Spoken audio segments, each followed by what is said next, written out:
It's an idea about bringing machine learning models as tables, and why we're doing this, and how we did this for MySQL and Postgres, and a demo. That's essentially what we're going to walk you through. The first thing is anyone that has dealt with machine learning before understands that clean data is a fundamental ingredient to it. And a lot of clean data already exists in databases. Like actually when you put information in a database and in tables, you're kind of like turning that into information per se. So the main requirement for machine learning is already existing in like many databases out there. And therefore, if it already exists in databases, it makes sense that we could try to bring machine learning to the database itself. And can we do this? Can we perhaps train models and use models straight from the database? And maybe machine learning or applied machine learning actually better lives in the application layer, in the data layer rather than the application layer. So let's assume that we can. And perhaps if you think of a machine learning model, you can think of a machine learning model as a table where you can select the variables that you want to predict, and you pass the conditions for your prediction, and that's essentially what you have. If you can do this, we would like to call this particular kind of tables a little bit different than how you can call a normal table. Let's call them AI tables. And the main difference between an AI table and a regular table is that when you query an AI table, you're actually getting information that is generated upon being queried.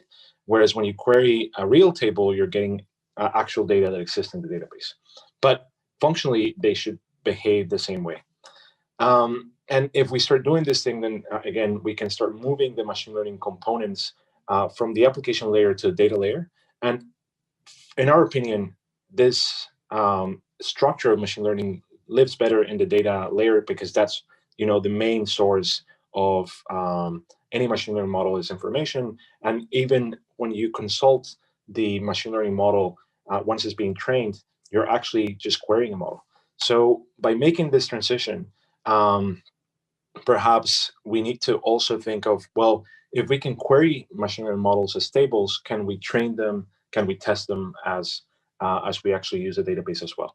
And one way to do this, and is of course what people do today, which is using PyTorch, TensorFlow, and all this, and many people love it. But in reality, most developers and most people that are using databases, they understand machine learning, but they would like to get their hands into solving the problem rather than building the machine learning part. So we should cater for both, rather than just allowing people to test and create models separately and then loading them into the database. It's thought that maybe machine learning automation, it's also a great fit for databases themselves. So think of the process of creating a table. It's very similar to the one of creating a model. You want to, define whatever columns you want to predict, and perhaps you want to do it from what data you're going to load it from. And if you think about this, probably the best interface will be, well, I would like to create a new AI table that will predict these columns from this given table, and use all the other columns from that table as input, and publish that as whatever I want to publish it. So we thought that maybe we create a construct, which is a table called predictors, in which you can insert that very same statement. You want to insert what is the name of the columns that you want to predict, from what table you want to learn, and also how do you want to publish this. Then that will be an instruction for an AutoML framework to actually go and take that task and build and train a model and test it and do all the things that AutoML is good at, and then publish that as a table that you can query as if it was a real table. So with this idea in mind, we thought, well, still what we want to ensure is that people that are in the application layer, they can consume these tables in the best possible way and in a seamless way as well. So if people within the application layer, they don't see any differences from the AI tables and the normal tables to just connect to a database, we can perhaps use this very nice feature of many databases of today, which is federated storage. And in that way, we can publish specific tables that don't exist in the database. But when you connect to your actual database, be it MySQL or Postgres, you still see these tables as if they existed there. And the same way, you can pull the information that you need to generate and train from the table itself. So the way that we do this, again, Postgres has sporting data wrappers. MySQL has the federated store engine. MariaDB has a connect engine. So by using this, we can kind of essentially embed this AI tables into the databases that actually support federated storage. And in that way, we can bring machine learning and AutoML down into the data layer. I think that the best thing from now is to show you an actual demo, because this is something that is already built, and we actually are announcing right now in Percona. So I'll hand it over to Soren, and he will guide you through the actual experience. Thank you, Jorge. So let me just share my screen.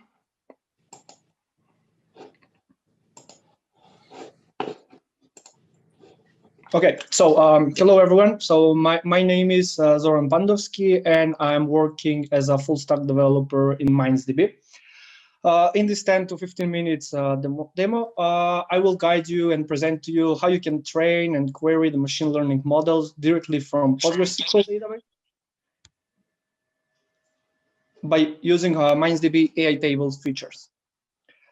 As a prerequisite for this one, you will only need to have MindsDB installed, which could be installed as any other Python module. So you will do pip install MindsDB, and that's all.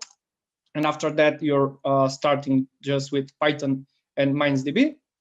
After MindsDB started, it will create some of the prerequisites for connecting to your databases and provide you an option to to integrate with those databases. So right now, what we will try to do in this demonstration, it's let's imagine that we had airline passenger satisfaction data inside our PostgreSQL database. What this table contains is an airline passenger satisfaction survey data. Let me just quickly show you how the data looks in our PostgreSQL. So I will try to select from the table. This table contains different features as class of the travel class in the plane of the passengers, something like business or economy. Also, it contains information about the customer type,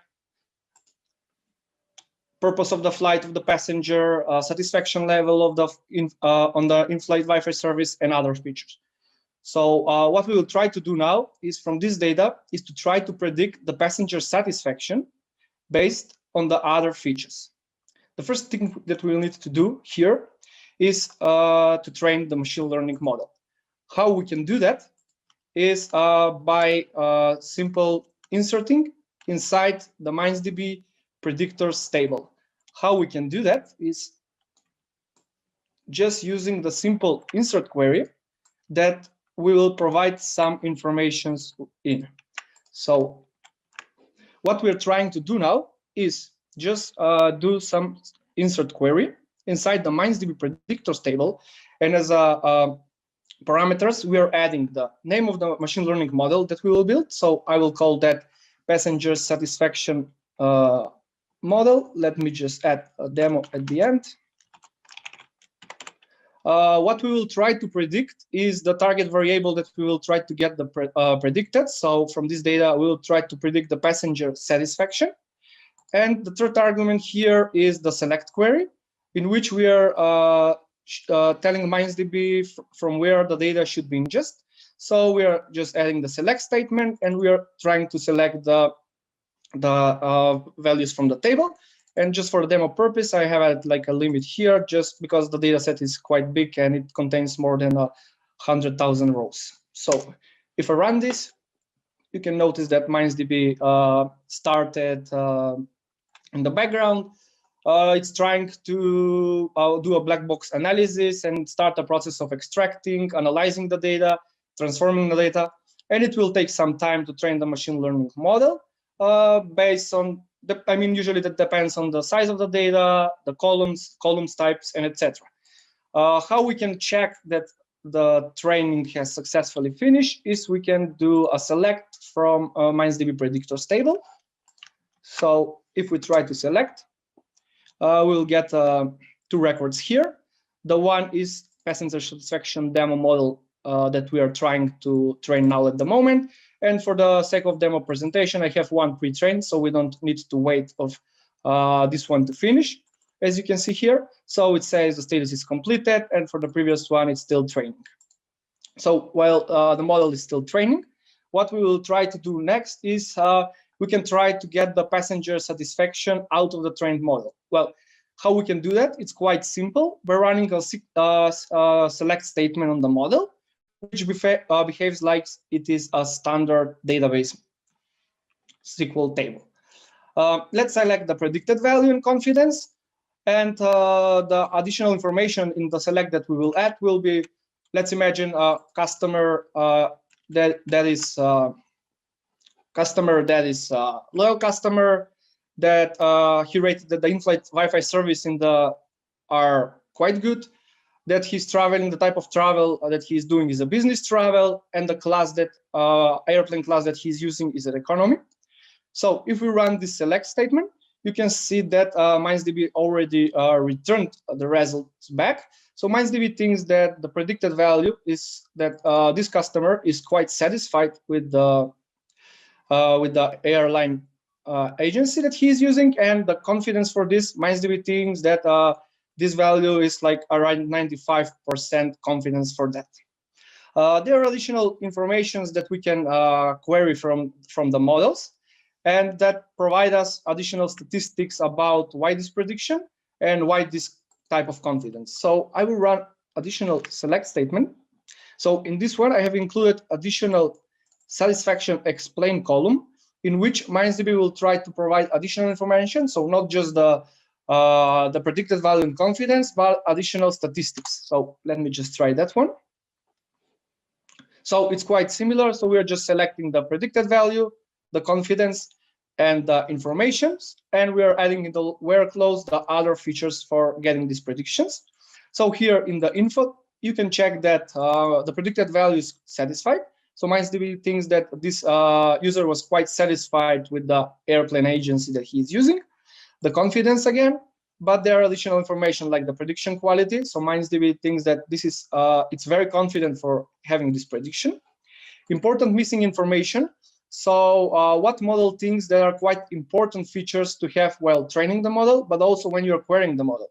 So MindsDB thinks that the flight distance, the online boarding, and baggage handling are quite important for getting better prediction. And also you can see the ID here, which could be easily excluded.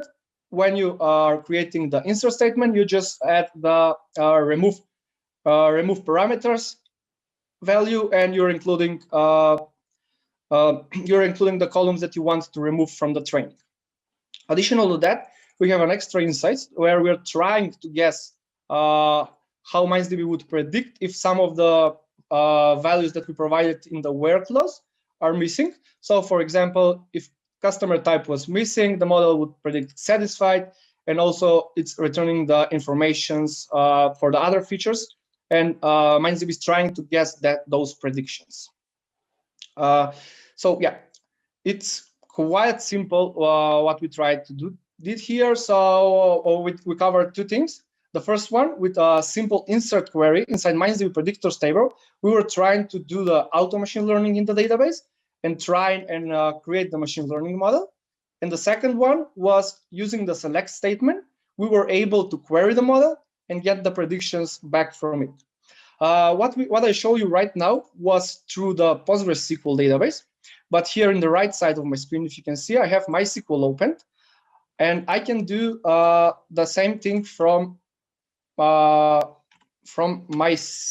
So even if this one created from the PostgreSQL, you can connect to your MySQL and also do the same querying, the same training as it is in any other database. So just for this presentation, I will try to select everything from MindsDB predictors.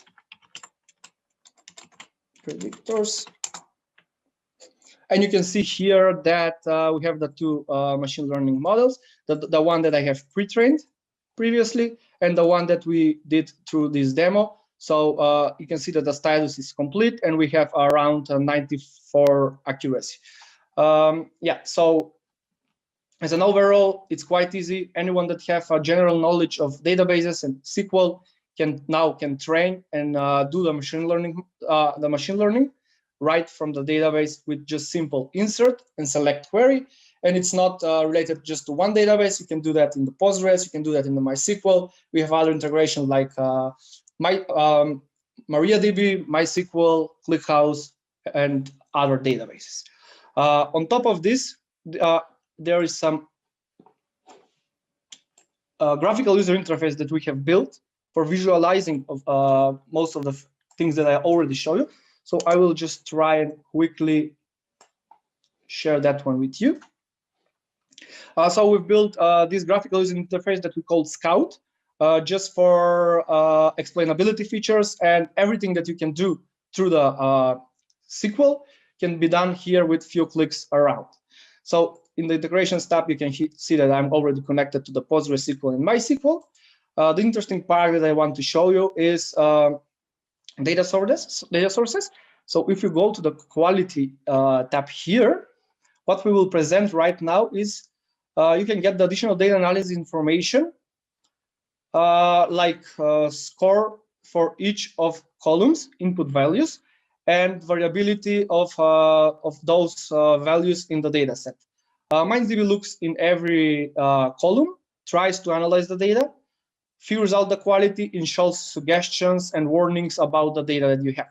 So you can see here, I have some warning for some of the features. So for example, for the customer type, we have a one warning that there could be a potential bias in our data. And MindsDB is giving you a suggestion that you need to check the occurrences of variable on the data set. Also, if we scroll around, I guess there should be more. So if we check the arrival delay in minutes column, we can see that MindsDB thinks there are two warnings for this one. So there are some potential outliers in our data. We can visualize those, and you can see from which values MindsDB thinks that these outliers came from. Additional thing here is the predictors, where everything that we train through PostgreSQL can be done with a few clicks. And also you can do the same query that we did with the select statement, but you can do it from here through our graphical user interface. So let me just try and show you that. So what you can do, you will select the model. You will just provide some information that from which you want to get the prediction. I will just add one for the demo purpose. And if you try and run the query, now MindsDB will display the predicted value here. So you can see that for this query, MindsDB thinks that the user was quite satisfied with the airline agency, and MindsDB thinks that is 94% confidence for doing that. Yeah, I think that pretty much covering what we will try to present. And if someone has any questions, please share them on the Slack channel. And I think that Jorge will share with you our social profile so you can check what we've presented right now. Hi, Zoran. Is Jorge talking anymore? Because we do have two questions that have come through. Who's shining those out, Jorge or yourself, Zoran? We can take the questions right now and in between Zoran and myself, but let me share in the meantime this, and yeah, let's go for the questions. Okay, all right. First one is, can I train the model with other data sources and query them from the database with SQL queries? Yes, you can certainly plug in data sources from the following options that we have right now, which are like from files, URLs, information that lives in either ClickHouse, MariaDB, Postgres, MongoDB, MySQL, Microsoft SQL Server. And then you can just train from data that lives in any one of those, and then you can consume them from any of those databases as well.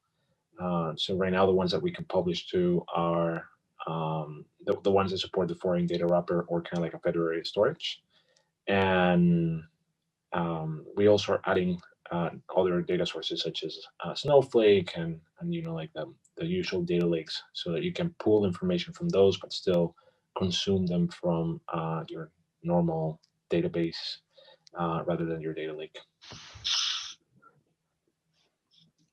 Okay, thank you. And the second one is, can I tune parameters of the model, or can I use other machine learning libraries like Scikit-Learn, PyTorch, etc.? Yeah, so you can bring your own models so long they're either on Scikit-Learn or PyTorch. Those are the two frameworks that we support. And yeah, you can wrap your models around, and there's a way for you to like upload them through the graphical user interface. Okay, thank you very much. I don't think we've got any more questions that have come in, unless Bronwyn tells me differently. So I think that's it from us. I think, Bronwyn, we've got another 5-minute gap now between now and the next presentation. Yeah, we have. So just while we wait and begin our speaking slot on time, I am just going to play a short video here that will just fill the space a little bit, and then we will hand over to the next speaker. Thank you. Thank you, Jorge. Thank you, Zoran. Thank you, everyone.